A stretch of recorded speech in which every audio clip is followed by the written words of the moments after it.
Welcome to the Once Upon a Sunday Fantasy Football Podcast with your hosts, Josh Kimmel, Dave Campbell, and Justin Bowerly.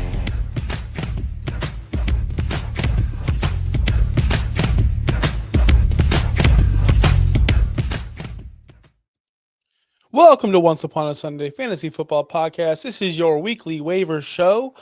We have some bangers for you today, because it's week 14. We're getting into the playoffs.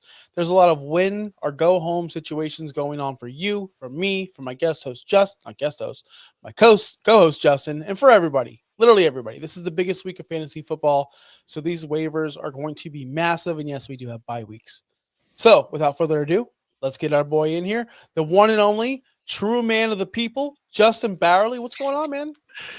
I was wrong about Jameis Winston. I know. It's cool. We move on.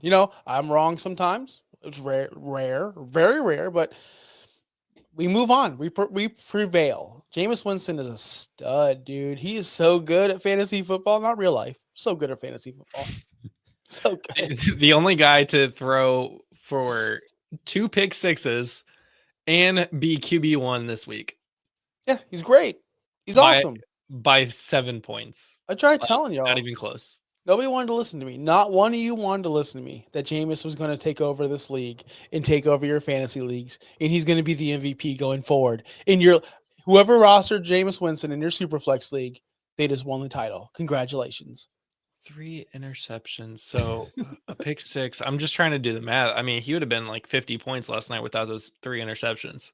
Yeah. He'd been over 50 points. Yeah, he don't give a F. He slings it, baby. And if you also, by the way, if we're victory lapping here, if you were here last week, Justin was not for the waiver show. We told y'all to grab Caleb Williams. We literally Drew DeLuca, great guest, friend of the podcast, friend of the show. We told y'all, grab Caleb. He was right again. Guys, we only produce winners over here. We're not some of these shows. Yeah, go pick up this guy over here, this guy over there. No, we tell you the real truth. Straightforward, simple. It's easy. Keep it simple. We don't need these nonsense. Go pick up this guy over here. He's already good. No, we tell you who it is. So, Justin, without further ado, we have some injury news. Yeah. Here we go. First up, Dallas Goedert has a knee injury. He is considered week to week. He did score a touchdown last week, which as soon as he scored that touchdown, I was like, all right, Eagles, all positional number ones. Here we go. And then I forgot Brock Bowers existed. So that was a downer. Some bummer news. Christian McCaffrey out for the season. He is on IR with that PCL injury. He will miss at minimum 6 weeks, which puts you outside the fantasy season. So he is done. So the thought good riddance. Good riddance. Get out of here. I couldn't wait to drop you. Seriously, get out of here. All right. If you're thinking, all right, Jordan Mason, here we go, back for more. Also on IR, will miss at least 4 weeks with a knee injury. He has a shot to return in week 18. So if you're playing fantasy in week 18 for some reason in a championship, I am in one league where I have a week 18 championship. He's on IR, so I mean, I've put a waiver claim in for him in that league, and I'm immediately going to put him on IR. So, listen. I won't keep. Listen, we got a lot of work to do in real life, so I won't keep this. I'll keep all my filibustings short. If you play in any leagues in week 18, quit now, or I didn't know. I didn't know it was week 18. Or just tell them, hey, we're not doing this anymore. It's awful. Let's see. Romeo Dobbs might return for Thursday Night Football with that concussion. Bub Means is designated to return from IR. That's only notable because like that entire offense is just dead. Mm-hmm. Trevor Lawrence, we saw with that concussion on Sunday. That was very brutal. Al-Shire was suspended for 3 games for that, by the way. But that is something to monitor. He's not really fantasy relevant right now, but that is noteworthy for Jacksonville players. Taysom Hill, the tight end 3 over the last 3 weeks. ACL, he's done. Not good. He's got an ACL. Done. ACL torn. Oh, I thought it was something minor. My bad. I didn't see that news. Dang. It's gone. He's gone. He's done. Good. Brock Purdy still dealing with that shoulder injury. He did play last week, but still dealing with the shoulder injury. That whole team is falling apart. I think if they lose another game, I could see them sitting a lot of players for the rest of the season just to serve them. I know you're not going to remember this or even watch this, Sean, but remember like week 4, I'm like, God, the 49ers are in shambles. And you're like, they're not in shambles. They got Ricky Pearsall. They're not in shambles. They're in shambles. They're in shambles. Keon Coleman was out last week with a wrist injury still. He has a potential return in week 14. Same with Devonta Smith and his hamstring injury. He could have potentially played. He was trying to suit up, but at the end of the day, he was not able to play on Sunday. So that is your injury news. We'll have more on maybe tomorrow and Friday. We need a research department because I need to know what Ricky Pearsall's done since that, not since the Tampa Bay game, but since that Tampa Bay catch and run of like 70 yards. I want to know what he's done since that catch because it's been nothing. At least what I has 3 targets since in 3 weeks. And I argued that he should not be on our waiver list. Guys, like I said, we just tell you the truth.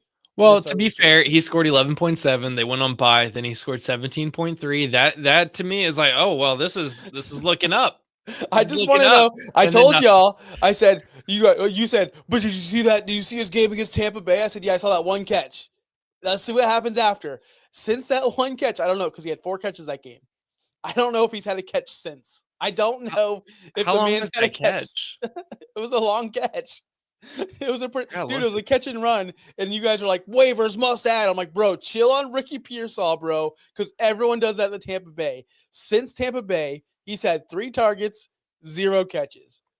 Gosh, man, I just hate being right all the time. I'm looking. That was a 46-yard touchdown pass in the first quarter. That's like 50% of his entire season. And he got 73 yards that week. So, I mean, 73 minus 46, that's 27 yards on his other 3 catches. And that's it. That's his all I'm saying is let's move forward because I don't want to. This is becoming a Josh parade show today, and I don't want that. I don't. No, want that. Nobody wants that. Nobody wants that because you know what? I don't know anything, and I'm stupid, and I suck. All right, let's move on to the waivers. Well, do you want to talk about who's on bye this week first? Oh, you know what? We should let them know. We should let them know who's on bye. Jerry says he's 19-7 Animaniacs. Let me see what I am. He says it. That means Jerry's in the playoffs. You had to get 12 wins to get into the playoffs, which is very low, but you had to get 12 wins. We have low standards over here. I'm 21-5. Let's go, baby. I'm in the playoffs. All right. So bye weeks this week: Baltimore Ravens, Denver Broncos, Houston Texans, Indianapolis Colts, New England Patriots, Washington Commanders. We knew at the beginning of the season this was going to be a hefty week for fantasy football, just like week 12. So guys, we're missing, and these are just off the top of my head here: Lamar Jackson, Derrick Henry, Zay Flowers, Mark Andrews, Bo Nix, Cortland Sutton, CJ Stroud, Nico Collins, Joe Mixon, Tank Dell, Anthony Richardson, Josh Downs, Alec Pierce, Jonathan Taylor, Drake May, Hunter Henry, Jaden Daniels, Terry, if you didn't say him, Terry McLaurin, Brian Robinson Jr. We're missing players. Guys. There's a lot. So when you look at these waiver wire moves and these ad suggestions, just remember all of the people that we're missing this week. Yeah, we're missing. There's a lot. Yes. So without further ado, let's get into the must-add players of the week. Right, the number one guy, we've been saying this for weeks and weeks and weeks now, Jonnu Smith. He's not slowing down. He's still rostered in only 36% of leagues. For you guys hanging on to Dalton Kincaid and Sam Laporte actually showed up. But for all you people holding on to those tight ends you drafted highly and they're not producing and you're missing out on Jonnu Smith, shame on you. The guy has been such a stud, scored 21.3 points last week, tight end 4 last week. He's been the tight end 1 since the last 3 weeks in a row. Jonnu Smith, to me, is a must-add because he's just incorporated in this offense. He's playing the Jets, Houston, and the 49ers in the next 2 weeks. I don't see those as difficult matchups. I don't see them as easy matchups either. So, Justin, is he going to be the number one target ad if you do roster a Mark Andrews or any of these tight ends that have been underwhelming, or any tight ends that are out this week? I mean, he should be rostered in 90% of leagues. I mean, we're talking about a guy who has scored 3 consecutive weeks, 20 plus points. Last week was his worst week over the last 3 weeks. His worst week at 21.3. He had 11 targets, 10 catches, 113 yards, no touchdowns though. He should be rostered. I know he played Las Vegas, New England, but he played Green Bay, still scored 21 points. The Jets have been beatable. They are not good. Houston going to be missing one of their star linebackers. You can get around them. San Francisco is completely decimated. So the next 3 weeks, this looks good. Championship weekend, you're playing Cleveland, also looking good. Jonnu should be rostered. I don't know why he's only rostered in 36% of leagues, but he is, and that is highly disappointing. Yeah, so if you've been rostering Kate Otten, or if you've been rostering a tight end who had a hot streak, it's time to move on. I've been riding with Kate Otten, and he's been terrible these past 3 weeks. He's been unrostable actually. So Jonnu is the way to go, although he's already rostered in the majority of my leagues. It sucks, but he's going to be someone that I'm going to be going through my waivers tonight and going, do I need him? Can I grab him? Is he available? Because I'll tell you what, he has been on fire, and there's no slowing down. It seems like he's taken over the Jalen Waddle, not Jalen Waddle position. He's taking a lot of targets away, and Waddle's kind of being the third target there in Miami. So, yeah, Cade out in the past 3 weeks, 8.5, 4.0, 6.0. It's time to let go of Cade. Ever since Big Mike came back, he's been kind of a non-factor, realistically. Yeah. And Bucky Irvin's been more involved, and the Buccaneers have changed their offense in the past 3 weeks. Next guy on our list who's a must add. I'm not going to, this isn't what you think it is, because I'm hungry, baby. We're eating them. We're eating them all day. Jameis Winston, man. Did you watch the football game last night? Did anyone watch the football game last night? Did anyone watch the waiver shows for the past? I don't know. Did anyone see my short? Did I tell you Jameis Winston was going to win your league? Yes, I did. Jameis Winston is making the impossible happen. He's making Jerry Jeudy relevant. He made Cedric Tillman relevant. He's making the Browns fun to watch. Jameis Winston's a revolution. He needs a statue. He needs a statue right now in that city. I don't see why not.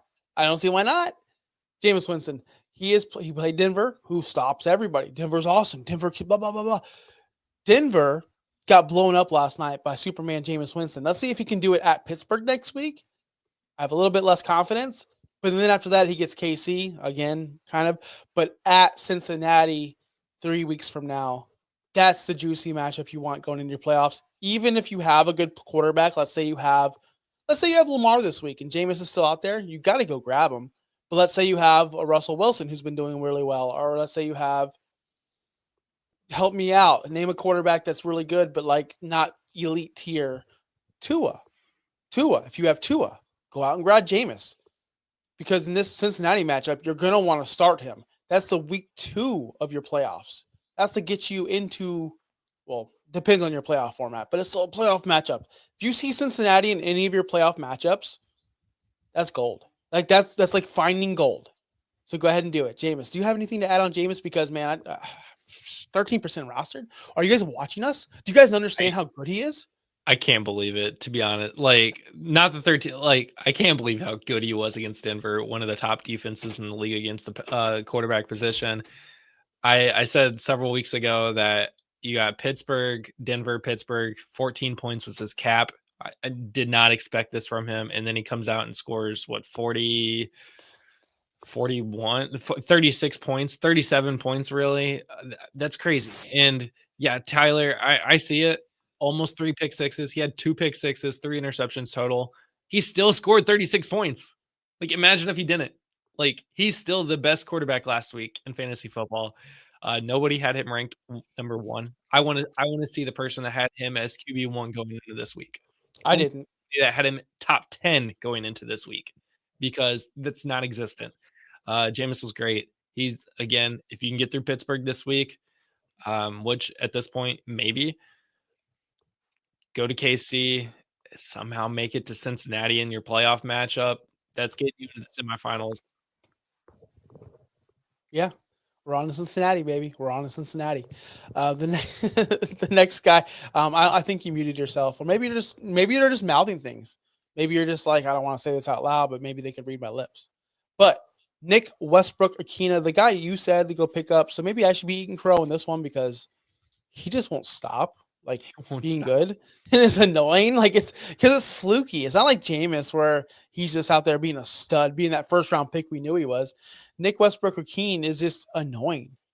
Like there's no other way to say it. He says, "Oh yeah, I'm just going to score 2 touchdowns. No big deal." Since the bye week, he has 8 touchdowns in 8 weeks. So annoying. He didn't score a touchdown against the Chargers. That's it. Like he had 2 touchdowns last week on 3 receptions. So stupid. 8 like, targets. Who wants He's that? getting targeted. That's the thing. Like it's not even like, oh, I'm just getting broken. He's getting targeted. That's the sad part. He's getting targeted. He's not coming down with it. It's annoying. He's had what 3, 4, 5, 6, 7 catches in the past 3 weeks. That's awful. But like you said, 4 touchdowns. So 4 out of 7 catches are touchdowns. That's unsustainable. But he's doing it. But the week he's getting a touchdown. He is an automatic touchdown machine. I had him in only 50% of my leagues this week, and I'm like the ones that I actually had him starting in. And I was disappointed because all the leagues I had him on my bench, I lost my game. Man, you should putting him in there would have won it. So I know going into this week against Jacksonville, you're expecting this is going to be a great matchup. Jacksonville.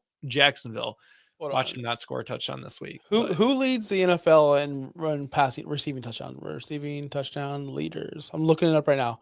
I just have to know who leads the league in receiving touchdowns this year. Does anyone know? It's gonna be that's 13. As soon as my Google catches up, it is Jamar Chase with 13. Jamar Chase with 13. Okay. Westbrook is fourth. Well, that's not my point. And the man didn't even play the first 4 weeks of the season. So Chase leads the league, and your boy Nick. I hate Westbrook his name. I hate everything about this guy. I hate everything about him. He's got a 35% touchdown rate, as in 35% of the times he catches the ball, he's scoring a touchdown, which is it's impossible. We are going to look back after the championship weekend, week 18, week 19, the off season. We're going to come back and look at who won who got people into the playoffs and who won it. And Nick is going to be on that list. If you're not starting him, he's not. Okay, let's go back to Chase. He's got a 16% touchdown rate. That should tell you everything. More than double the touchdown rate. So it's not going to the best receiver in the world right now is Jamar Chase. He's one of them. And his touchdown rate is just a very high 16.2% rate, where you're sitting at 35 for Nick. Come on. You can add him, though. I have no problem with you adding him, because you need it, because all the bye weeks that we just listed so many bye weeks, like Terry McLaurin, all these guys are out. You got nothing else to do. So we might as well grab Nick Westbrook-Akeen. Next guy on our list, Pat Freiermuth. The Muth, of course, tight end position's terrible. He was the tight end 6 last week. Tight end 12 from the past 3 weeks. He's only rostered in 47% of leagues. If you are missing a tight end, I do not mind grabbing him, but I would prioritize Jonnu Smith. I just want to let that be known. But Pat's a guy that's been involved ever since Russell Wilson's been involved. So Russell Wilson's another guy on this show that I told you guys is going to elevate the entire offense over there. And it's happening. Russell Wilson was amazing last week, and he's getting everyone involved, including Pat Freiermuth. He's a guy I'd like to go grab if I can. Pat's been very hot or cold over the last several weeks. I mean, 10 points against Washington in week 10, but then 3 points, 9.9, and then 18.8 against Cincinnati. And I think that is a big tell of what Pat Freiermuth is going to give you, is because it was against Cincinnati. Cleveland, Philly, Baltimore over the next couple of weeks. Those are just middle of the road matchups. I mean, Philly's going to be hard. Baltimore is always hard as long as Kyle Hamilton is back. But I would assume in 3 weeks he will be. But if we're looking at this week against Cleveland, those are shootouts with Cleveland. The Steelers always play well against Cleveland. So I would expect this to be a pretty physical matchup. And, of course, you want to go with your big guy in some of the most physical matchups. I would still be leaning towards Jonnu Smith. Definitely going to go out and get Jonnu Smith if you can over Pat. But if you can't get Jonnu and you have a guy like K. Dotton or Dalton Kincaid or one of those guys, go get Pat Fryermuth instead. Yeah, do not agree or do not disagree at all. Next guy on our list, you're gonna hate this, guys. All you watching out there, all 50 of you watching right now, but it has to be done. Remember, we're down Jaden Daniels, we're down Lamar Jackson. If you're in super flex leagues, this is the guy, Cooper Rush. Like, he's only rostered in 4% of leagues, and I hate saying it. I don't believe in it. I don't think he's good. I don't understand what we're doing here. But hey, when have we ever been wrong? A lot. But here we go. Let's be honest here. He's playing Cincinnati, Carolina, and Tampa Bay the next 3 weeks.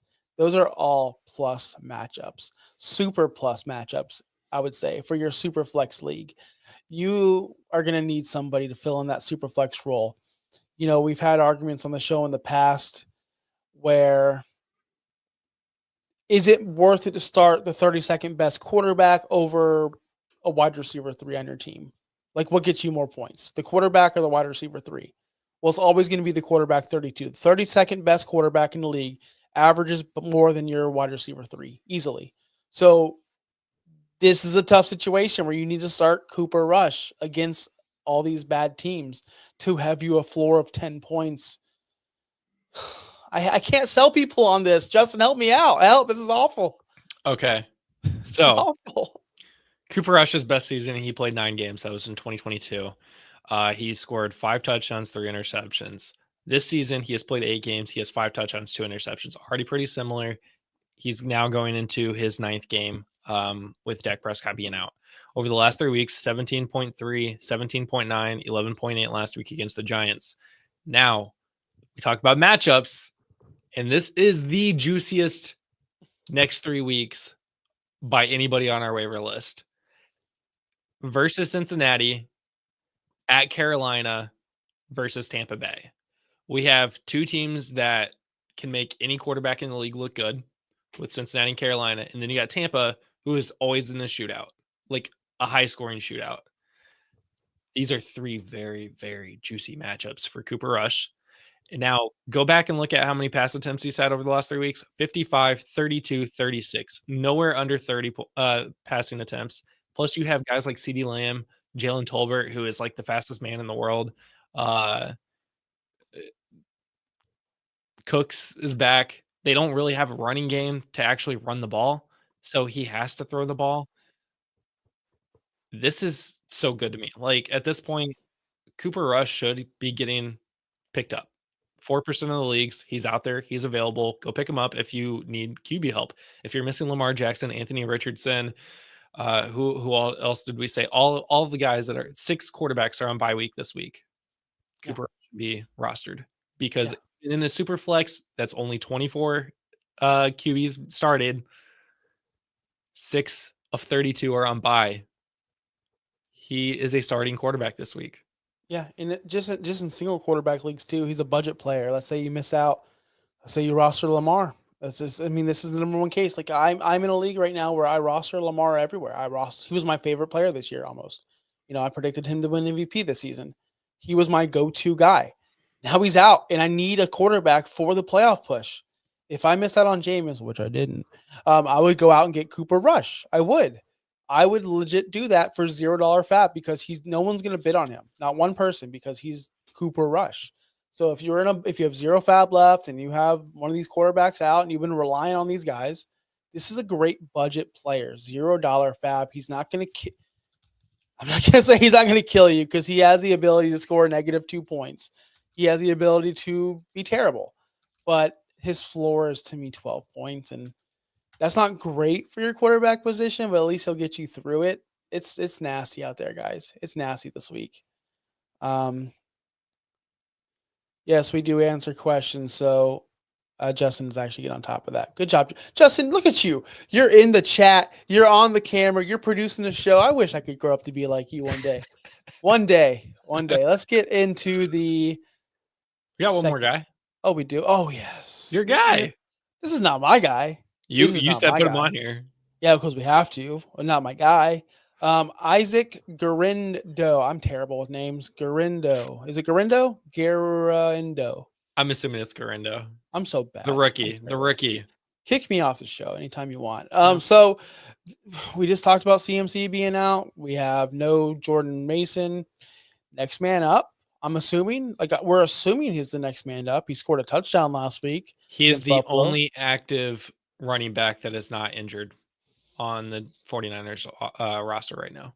So we assume they're going to make some moves, or we assume, he did have a week 8 explosion where he had 4 targets, 3 catches, 102 total yards and a touchdown off of 14 carries. Like we saw that against Dallas.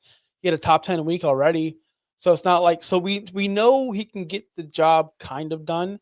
We just don't know if he will. And what I mean by that is CMC wasn't looking like $1 million out there. Jordan Mason was on the downturn. Like he started out hot, but he was sliding down. This team's in shambles. We already spoke about it. I'm not really confident plugging him in as my running back 1 right now. I'm just not. So here's the thing. Earlier in the season, there was a game where Jordan Mason came out, and this is before CMC was able to come back in. That was week 8 against Dallas, where Jordan Mason only had 6 carries. In that game, Isaac had 14 carries, 85 yards, and a touchdown. Now, I do know one of those is a big run, but he had 19.2 points that week. He had 9.9 a few weeks before that. He had 8.6 last week after both injuries to Jordan Mason and CMC. This is the guy that a lot of people thought before the season, especially in dynasties, this was CMC's replacement. We didn't know about Jordan Mason yet. If anybody could go back to preseason week 1 before Jordan Mason became a thing and tell me that Jordan Mason was going to start for CMC, that'd have been great. That would have been great to know, because that was the 100% of fab for a lot of people in week 1. Isaac Garindo, it was supposed to be that guy, and now he has that opportunity to be that guy. And he's fresh. He's 24 years old. He's a rookie. I like it. Yeah, we got it. You got to call your shot. We've seen many running backs or receivers or tight ends in the past just go off in your playoffs. This could be your guy. This could be the one who gets it done. So Isaac Garindo, go get him. Yeah. All right, we do have a question. The best tight end to grab, Otten stinks, and I can't grab Jonnu. Tyler, hopefully you were listening, because we did tackle about Pat Freiermuth. That is our second tight end to grab this week. Go get Pat Freiermuth. Hopefully he's available if you can't get Jonnu. Yeah, but he's available in 47, or he's rostered in 47% of leagues, 53% available, so he should be out there. God, there's so many good ones out this week. I was going to recommend Hunter Henry, but he's out this week. Yeah, I was going to recommend Austin Hooper if you couldn't get it, Hunter Henry, but again, he's also out this week with a bye. So there are some out there. Drop us a list of the tight ends that are available in your league, and we'll help you pick. Yeah, definitely. Otten's been so bad. Otten's been really bad. Let's move on to the next one. Worth a look.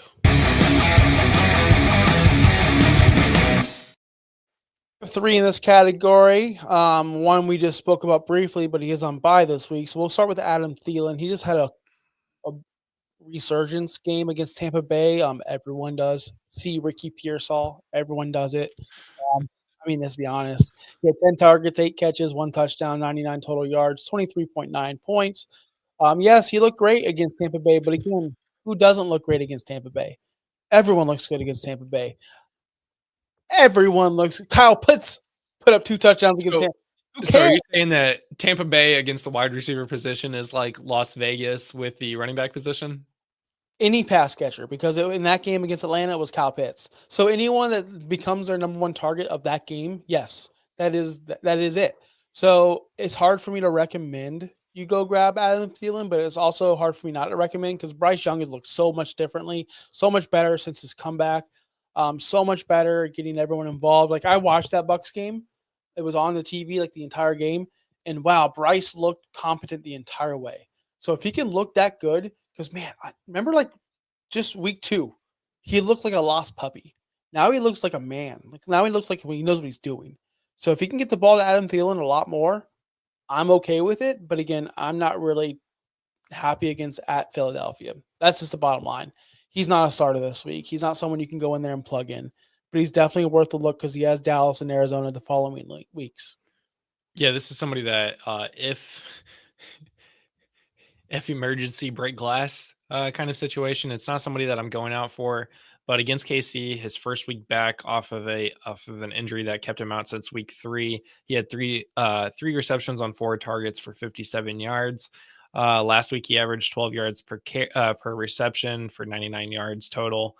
I was trying to look for his longest reception of the day, but it's not bad. Coming off of an injury, you're 34 years old. Like he's starting to look normal enough, and he is becoming Bryce Young's favorite target by far, the most targeted player. His long was a 25, so not even like terrible off that number. So he's getting it consistent in the short game, short to medium game. So I would expect him to see more targets this week against Philly. Again, break glass if there's an emergency kind of situation. Yep, for sure. Next on our list, Austin Hooper. He is on a bye week this week, and he's the most annoying player in fantasy at this moment because every time he catches a ball, I'm like, Hunter in. Yep, same player. So we have Austin 15.9 the week before, 14.2 this week. Literally 4 targets every week over the last 4 weeks, and he's brought all but one of them in. Yep. He's a bye week this week at Arizona, at Buffalo. He's not a player that I'm not going to rely on, but if you're hurting a tight end and you're like our friend Tyler in the chat and you don't have one and you're tired of K. Otton's bullet spit, go grab Austin Hooper because he's getting more involved week after week and Drake May is feeling comfortable with him. But man, it's tough to add guys on a bye this week going into the playoffs, especially if you need one, especially if you need a win.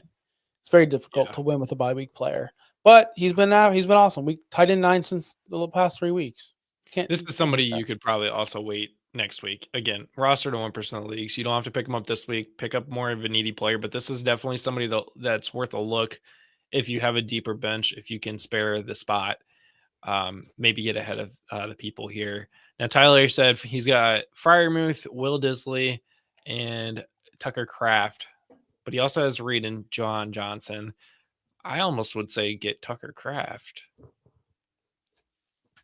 I don't hate Kraft. Tight end 10 on the season, 10.6, 13.08 over the last 2 weeks. He's got Detroit this week. Yeah, I don't hate Kraft because they're going to score a lot of points. They're going to have to keep up with Detroit. I would go Kraft. And that Detroit defense is literally falling apart. They have, I think, 14 injured players on that defense. So the only problem is we're seeing Dobbs come back in their Thursday night game, but they played on Thursday, so it's a full rest for them. So it's not like it's a short week. So I'm okay. Both teams played Thursday, so I'm okay with Tucker Kraft. I'd prefer Kraft. Yeah, even if you have Reed, I'm still okay with getting Tucker Kraft. Yeah, I think he has more upside than Freiermuth, Disley, I agree, and Jawan Johnson. Next guy on our list is Elijah Moore. Man, what happened to his career? He was so good in New York for that 6 games stretch.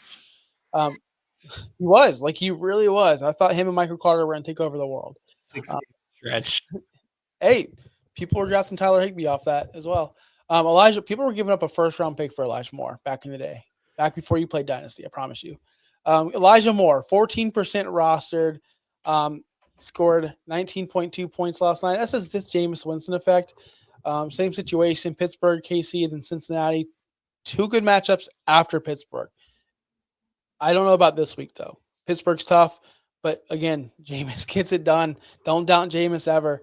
I'm okay with grabbing Elijah Moore if you have one of these massive players on a bye, as we already spoke about. We don't need to name them again, but we know there's like 20 wide receivers off this week, like 20 that are in your lineup gone.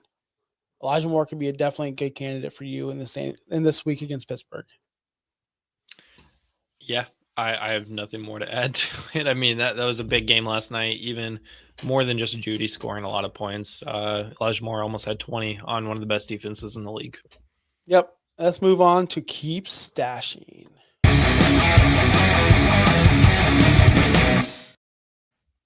We just spoke about K. Otten. We spoke about him and his lackluster performances ever since Big Mike's been back. It seems like all the attention is going to Big Mike for two reasons. First off, he's the best player in Tampa Bay history on the offensive side of the ball. So, yes, you're going to get him the ball. Secondly, he has a major record he is chasing, and it's a hot topic. Everybody wants him to get that 1,000 yards. And for him to do that, Big Mike needs like 15,000 targets a game. So that leaves nothing for Cade Otton. Like, realistically, Cade has been on a downside ever since Big Mike's come back. We spoke about there's no room for him anymore. At one time, Cade Otton was the best tight end in the world. But again, that's when Godwin and Big Mike were gone. Ever since then, his routes have gone down massively. He was running 42, 40 routes a game. Now it's down to 23, 27. That's almost half of his routes gone. Just like that. So that tells me he's kind of unstartable. I don't think he's worth stashing. But you can, just in case injuries happen. I get it, right? Tight end position sucks. I understand that. But in this situation, he didn't even produce against Carolina. 4 catches, 20 yards. He didn't produce against New York Giants where they scored like 40 points. 1 catch, 30 yards. He didn't produce against San Francisco when they needed him the most. 5 catches, 35 yards. He's a guy that I'm not really putting much stock into anymore. He's cut. There's not a lot of tight ends off this week. We're looking at what? Hunter Henry, Austin Hooper, Zach Ertz, and Mark Andrews. So not a ton. Mike Evans does need 95.8 yards per game, so 96 yards per game to hit that 1,000-yard mark on the season for the 11th consecutive season, which is his entire career. They're going to be forcing that. They're going to be feeding him a lot. The only reason why I have Cade Otton on this list as a keep stashing guy is because of his matchups over the next 3 weeks. Las Vegas next week, which is a top 10 matchup. Then you got the Chargers, which is a bottom 10 matchup. But then you got Dallas, which is a top 10 matchup. So if there were weeks to succeed, it's going to be hopefully at least once over the next 3 weeks. Hopefully this week against Las Vegas to get you in there if you roster a guy like Mark Andrews and guys like Jonnu, Pat, Tucker Kraft. They're all gone. They're all there. Maybe keep Cade Otton. But yeah, it's really tough to like. This is such a roller coaster of the season. We've been to the point where we said don't roster Cade Otton, then pick up Cade Otton. He's a must. Now we're back to we're really seeing Cade Otton at his true face value. True face value. Wow. Okay. Next on our list. You've been putting him on here for a while, and I understand. I definitely understand. Deebo Samuel. He's got to go. He's got to go, man. Wide receiver 77 in the past 3 weeks. He was the wide receiver 82 last week. This man has been I don't think he wants to play football there anymore. I think he wants out. Hasn't scored double-digit points since week 10. Other than that, has only had 1 20-point game all season. This guy's been the definition of below average for his standards ever since, I would say, all season. I would literally say all season. Honestly, he's been so bad at football. Or maybe he's just uninterested. I don't know the situation there, but he's a guy that you can't start anymore. Name value is on a thing going into the playoffs. You got to forget that. Forget the names. Erase the names. See production. See what they do. Deebo Samuel is unstartable for the remainder of the season. Yes, keep stashed him just in case for some reason, somehow, some way he decides like, oh yeah, I'm going to be good today. You know, we all have our bad weeks. We all have our off days at work. I'm having one right now in real life. But guess what? Tomorrow I'll bounce back. Deebo has not bounced back yet. So therefore, he's kind of unstartable at this point. So here's why he hits the list. I feel like it's Josh says a lot of negative things, and I'm here to tell you why he's still on the list of keep stashing. We talked about it. Cortland Sutton, Josh Downs, Michael Pittman, Alec Pierce, whoever's in New England, Terry McLaurin, Zay Flowers, Nico Collins, Tank Dell. All of these guys are out this week, which leaves you with not a ton of options. You drop Deebo. Somebody's going to pick up Deebo because they expect Deebo to have a game. It's Chicago. It's going to be a whatever matchup. Now, the reason why truly I left him on this list, no CMC, no Jordan Mason. Now we're down to rookie running back Isaac Guerendo, the only running back on the roster who's not on IR currently. They will have to pick somebody up. But what did Deebo Samuel do so effectively just last year, a couple years ago? Like how has he made a big name for himself as a wide receiver by also being a running back? People forget that he did run the ball a lot. He did do a lot of jet sweeps. Hopefully the 49ers want to bounce back. They want to save this season somehow. Kyle Shanahan has to save his job somehow. And what better way to now get Deebo Samuel back involved in the running game and be more of a threat both in the receiving and running game. That is why he is on my keep stashing. Hopefully that happens. It probably won't, but hopefully that happens. Darnell Mooney. He's had 2 bad matchups in a row. I'm not scared of Darnell Mooney. I'm not worried about Darnell Mooney. Yes, he's been the wide receiver 91, which is worse than Deebo in the past 3 weeks. I understand that. But he played Denver, and then he played the Chargers. He went against Pat Surtain most of the time, apparently, according to the statistics I'm looking at right here. Week 12, he didn't play because they were on bye, so that bakes into the wide receiver 91 or does that calculation take that away? How does that work? Because he didn't play week 12. They're on bye. That bakes it in. I points per game. No, so that's including points per game. Okay. So the 2 games. So the 2 games, exactly. So it's very, very low. He scored 4.7 and 5, so less than 10 points in the past 2 weeks. Of course, he's going to be down there. But the weeks before that, he was still super solid, putting up 14, 19, 18 points, getting all the targets, 9, 10, 6. His target share is still there. It's just he's on the downswing of things right now. I'm not, Kirk Cousins just came off a 4 interception game as well. They don't feel like they're in a groove, but they got Minnesota, who gives up the booty. They got the Vegas Raiders, who also can give it up. And then they got the Giants, who've just mailed it in for the season. That's their next 3 games. I'm keeping Darnell Mooney. Yes, I was negative on Auden. Yes, I was negative on Samuel and Thielen and Hooper and everyone else today. But I'll be positive for Darnell Mooney because he's still really good at football, and he's been involved in this offense throughout the entire season. There's no need for me to panic when he went against 2 top-end receiving defenses in a row back-to-back weeks. It's okay. It's fine. It happens to receivers. Let's see him bounce back against Minnesota. I'm here for it. I'm sticking with him. So if he's dropped in your league, which I expect him to be dropped this week, he's someone who won't make the requirements because he's rostered in 76% of leagues. But if he's dropped, I'd be looking out for him, especially with his bye week situation, especially with everyone on bye. He's going to be a sneaker pick. So Wednesdays when the waivers run. So Wednesday afternoon or Wednesday morning, make sure you check that wide receiver. I'm going to. I know he's going to be dropped. Yeah, no, he probably will. And you could also look a lot of this at Kirk Cousins' failures over the last couple of weeks. He has not been good over the last 2 games. There was even talk this morning on a lot of talk shows that maybe it's time for Michael Penix to start in Atlanta and move on from Kirk Cousins already, which would be a real detriment this week, especially since they're going against Minnesota. But revenge game, that's all I'm looking for. So keep Darnell Mooney for sure.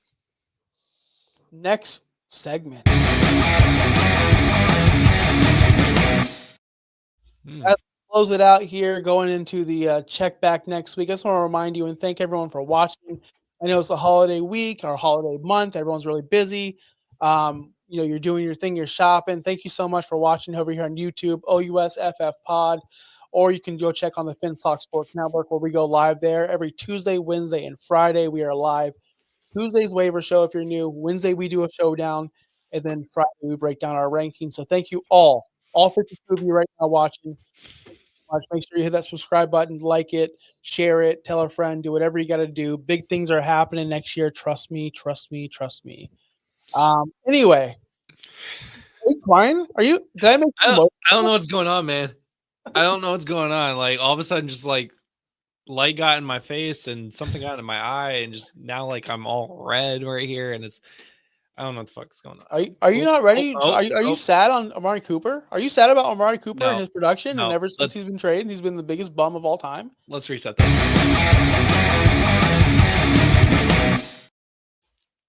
All right.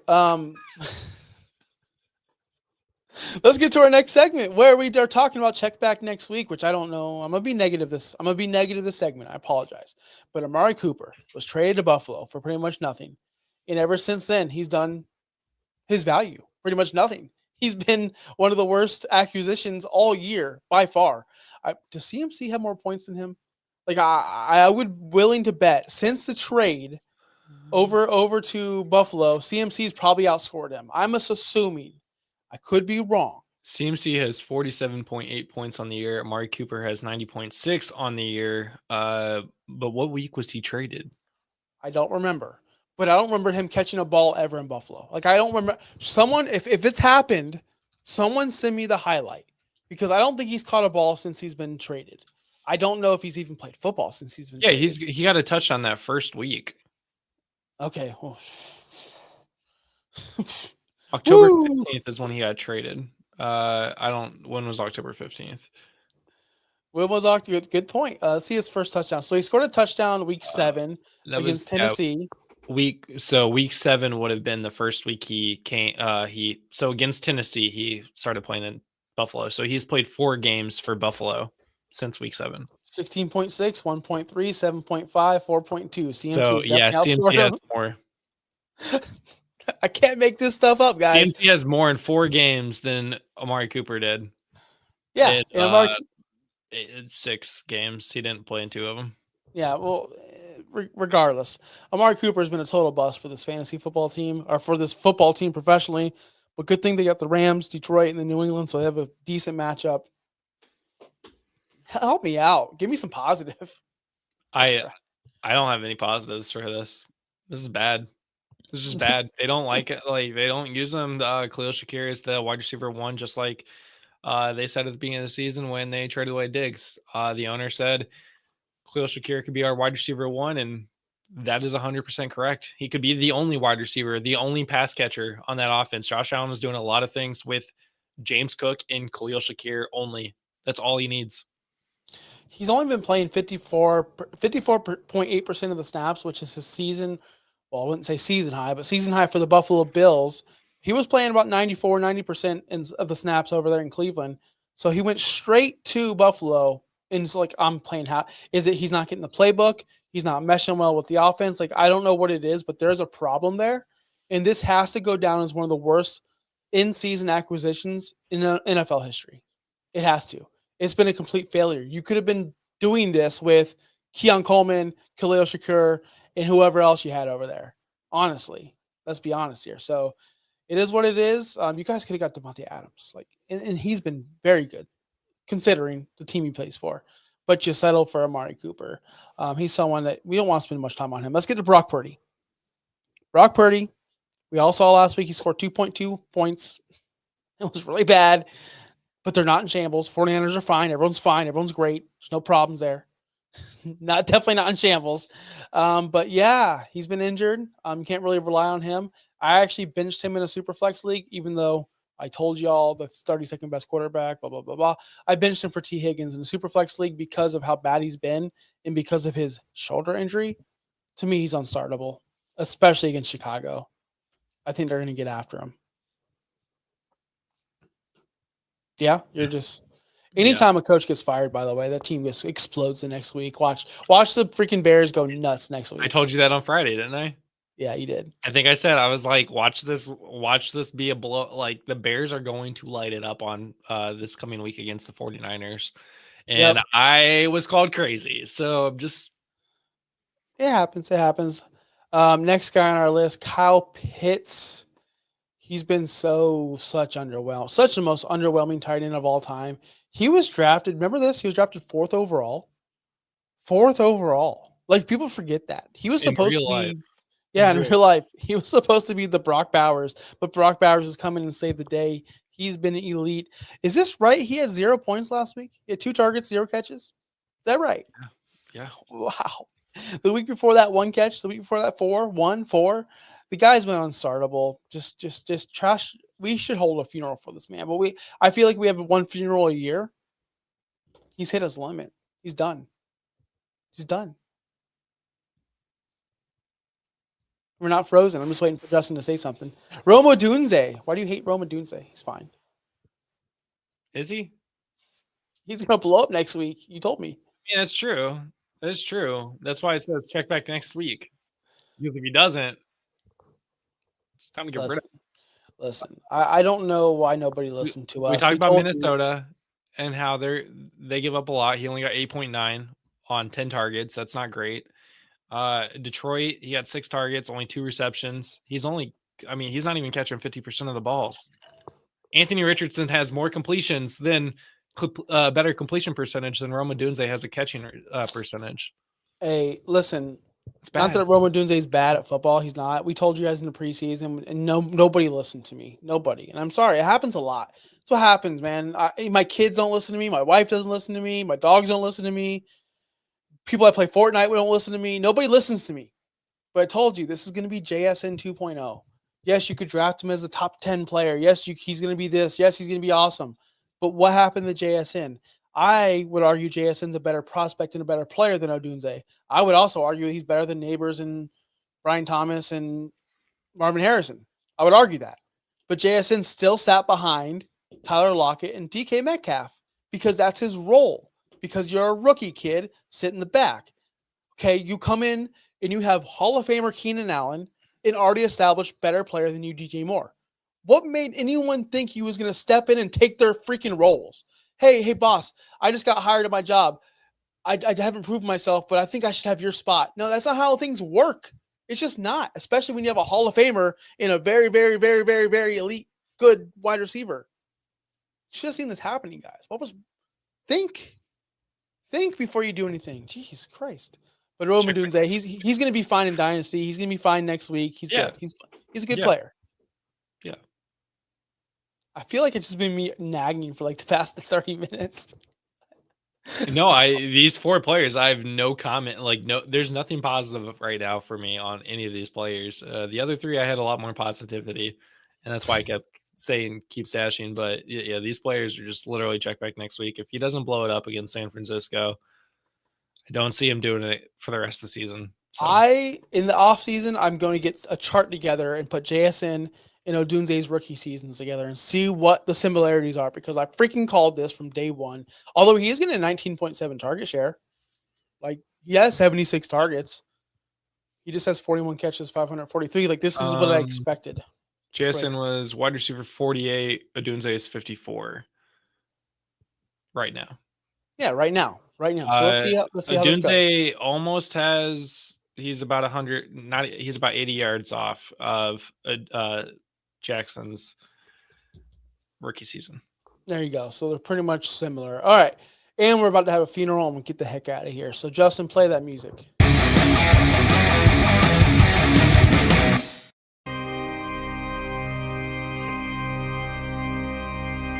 And now, a moment of silence. I think you've buried this man once before this year, so go ahead and do it again if you want. I think was it ETN that I buried earlier. Yeah, I think you did. You buried him twice. Burying him again because, good God, I hate this man so much. You drafted him to be a top 10 running back, by the way. A lot of people drafted him to be a top 10 running back. He's been an RB 38 on the season. Last week was his best week since week 5. And he scored 8.8. Now Trevor Lawrence is gone, most likely for the season. Tank Bigsby is a thing.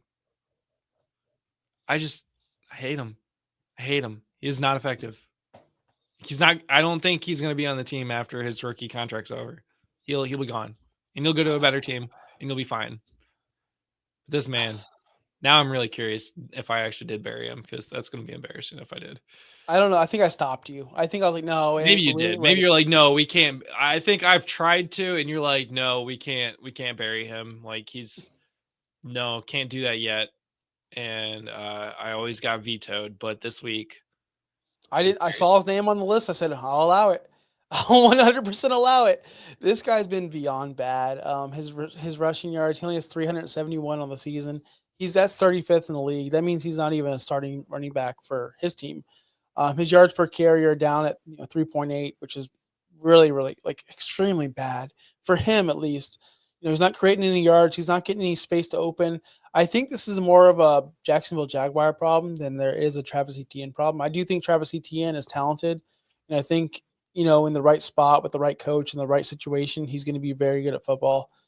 It's just he has to get there. This whole team, from Trevor Lawrence to Travis Etienne to Everyone else you could think of has been snake bitten since day one. And I just don't see it getting any better anytime soon. So, yes, Travis Etienne, he's droppable. He shouldn't be on your roster right now. I'm okay with him being buried 6 feet underground. I'm okay with it, even if it's a second time. It is not. I just went back. It is not a second time.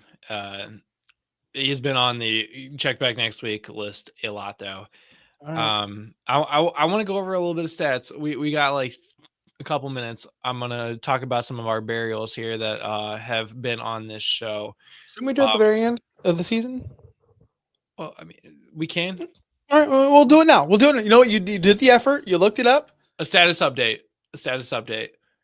Week 2, we said drop Gus Edwards. He's been very bad. Tyjae Spears has been on this list. I buried him. He had one good week after that. That was it. DeAndre Swift, I was wrong about. That's fine. I was very wrong about DeAndre Swift. Thank you. This is when I took over the burials, by the way. This is when Josh took over. I mean, for the most part. After Swift. Mark Andrews. That was bad. That was bad on you. Yeah. Bad. That was you could take that one. That's fine. Yep. Curtis Samuel, we were correct about. Juwan Jennings, we were he's okay. He's not like great. Trey Sermon, a lot of people picked him up because of Jonathan Taylor being injured. Correct there. You did bury Anthony Richardson. I'm still okay with that. That's fine. That's still okay with that. Since he was benched, he has scored 28 points, 13 points, and 23 points. So that's still something. Okay with it. Jordan Addison. Still okay with it. Yeah, that one big blow up game. Still okay with it. Still okay. That's fine. Yeah, that's. I mean, 15, 30, and 9. So that's okay. Devin Singletary, I'm fine with. And then week 12, we had a triple burial with Kirk Cousins, Tyler Lockett, Raheem Mostert. I'm still fine with all 3 of those. Dude, triple burial. We hit the hat trick, baby. Like that takes away our Mark Andrews and other. Yeah, that's. I think really our only misses on burials are Mark Andrews and DeAndre Swift. There you go. Because we were getting bold. We were getting a little too big for our britches, right? We're like, you know what? Let's get bold. I mean, I thought we did. Mark Andrews isn't someone you should drop ever, but apparently, I don't want to get into Mark. I mean, I get it. He came off of a huge injury. He had a 3-point week, a 9-point week, and then 2 back-to-back zeros, and we buried him then. And he's literally just been scoring touchdowns. Yeah, just a touchdown machine ever since, which is who he is. So he has scored. He has scored 1, 2, 3, 4, 5, 6, 7 touchdowns in 9 weeks. So since. Well, I hope your team scored touchdowns this week. We'll be back tomorrow breaking down the showdown. We haven't had the players discuss yet behind the scenes, but we're going to have some bangers for you tomorrow, this or that. If you're new to the show, if you don't know what that is, make sure you tune in. It's fun. We take 2 players and we debate who to start between these 2 players. Not like, Brees versus Chase. No, it's actually players that you have question marks on. So tune in tomorrow. We'll be back noon. Then we'll be back Friday for our ranking show. Until then, Justin, I'm out of here, man. I got to get back to work. Same. Thanks for listening. Be sure to like and subscribe wherever you watch or listen to podcasts. Follow on X and Instagram at OUSFFPOD. We'll be back next week for more ways to win your league.